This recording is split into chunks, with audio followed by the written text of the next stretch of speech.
শিরোনামে হুমায়ুন কবির তিনি যে শুভেন্দু অধিকারী গিয়ে বলেছিলেন কি মুসলিম বিধায়কদেরকে চ্যাং তুলা করে বিধানসভা থেকে বাইরে ফেলে দেব, আর তারই প্রতিবাদ করেছিলেন হুমায়ুন কবির। আর এটা ঘিরে শোরগোল সৃষ্টি হয়েছিল বাংলা জুড়ে। আর খবরের শিরোনামে তিনি একবারে হাইলাইটে ছিলেন এই হুমায়ুন কবির,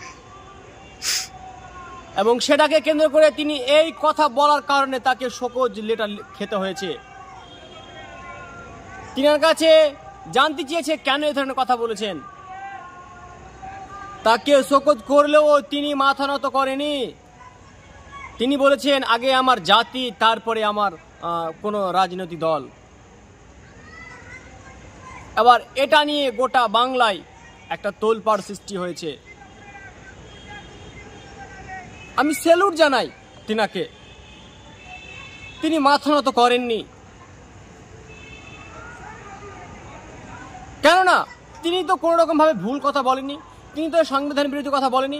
আমার কাছে তো মনে হচ্ছে না যে ব্যক্তিটা 24 ঘন্টা খালি হিন্দু মুসলিম সাম্প্রদায়িকতার বীজ ছড়ানোর চেষ্টা করছে, তাকে কোনো রকম ভাবে পদক্ষেপ না হচ্ছে না, তাকে কোনো রকম ভাবে কোনো কথা বলা হচ্ছে না, রাজ্য সরকার কোনো রকম ভাবে পদক্ষেপ নিচ্ছে না, এবং তারই পাল্টা কাউন্টার করতে গিয়ে তাকে সবুজ খেতে হচ্ছে। কেন দর্শক? তাহলে কি এটা পরিকল্পিতভাবে করানো হচ্ছে? তাহলে কি রাজ্য সরকার শুভেন্দুর সঙ্গে জড়িত রয়েছে? প্রশ্ন থাকতেই পারে। তার কারণ একের পর এক বিরোধী দল নেতা শুভেন্দু অধিকারী সাম্প্রদায়িকতার বীজ ছড়াচ্ছে। সুকান্ত মজুমদার, দিলীপ ঘোষ, একাধিক জন বিজেপি যারা নেতৃত্ব রয়েছে তারা কিন্তু বীজ ছড়াচ্ছে। রাজ্য সরকার কোনো রকম ভাবে মুখ খুলছে না। আর এদিকে যখন মুসলিম বিধায়ককে চ্যাং তুলা করে যখন বাইরে ফেলার কথা এসছে, এরই প্রতিবাদ করেছেন এই হুমায়ুন কবির। আর এটা নিয়ে শোরগোল সৃষ্টি হয়েছে। তিনি এও বলেছেন আমি ক্ষমা চাইব না, আমি কোনো ভুল করিনি, আমি আমার দলের বিরুদ্ধে কোনো কথা বলিনি, আমার জাতিকে বলেছে, আমি তার প্রতিবাদ করেছি। সত্যি তিনাকে আমি স্যালুট জানাই। তিনি কোনো রাজনৈতিক দলের কাছে মাথা নত করেননি। সে হিন্দি হোক না কেন, সে মুসলিম হোক না কেন, সে জৈন হোক না কেন, তার জাতি যে জাতি, সে জাতি কেন মাথা নত করবে?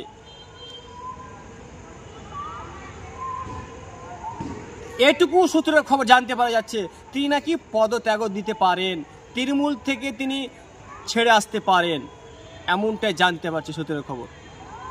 দর্শক, সত্যি এই দেশ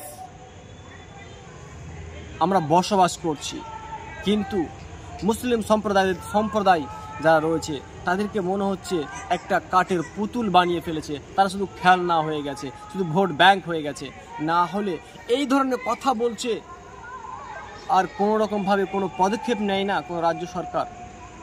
সত্যি ভাববার বিষয় রয়েছে। দর্শক, ভিডিওটা আমি বড় করছি না দর্শক, এখান থেকে আমি আমার ভিডিও শেষ করছি। ভিডিওর কোন পার্টটা ভালো লেগেছে অবশ্যই আপনি কমেন্ট করে জানাবেন, এবং ইউটিউব চ্যানেলটি অবশ্যই আমার সাবস্ক্রাইব করবেন। ধন্যবাদ।